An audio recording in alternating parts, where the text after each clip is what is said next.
Одбојкарите на Штипогуда ги заврши настапите во Европа, откако беа елиминирани од италијанскиот гигант Алијац Милано во 16 на финалето од Челендж купот, зашто фокусот на тимот на Кристијан Ристевски се става на домашните оврски. Зад македонскиот вице-шампион и актуелен освојач на купот на Македонија успешна деби европска сезона. Тимот го елиминираше Колуило Норвешка благодарение од одличното издание на реваншот во Радовиш, а против големиот фаворит Милано немаше можност за изненадување и Штипогуда ги загуби двата меча, како во Радовиш така и во Италија. Сега тимот има две оврски. Првата е одбрана на куп титулата, додека пак втората ќе биде атак на шампионската титула и со тоа да биде запрена доминацијата на Струмица.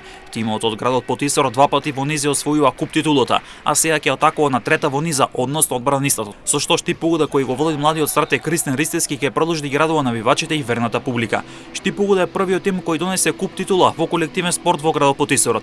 Тоа успеа да го направи пред 2 сезони, а минатата сезона ја одбранистата. Оваа сезона тимот игра одлично, презивува на лидерското место во првата одбојкарска лига, а има за цел освојување двојната круна и со тоа да испише уште една голема историја за клубот.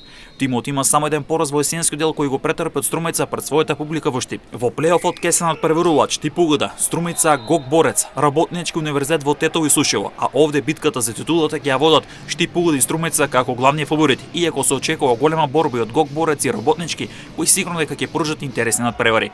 Втори дел од првенството на првата одбојкарска лига започнува на 24 јануари, а во тек е мини периодниот рок кој е отворен до 17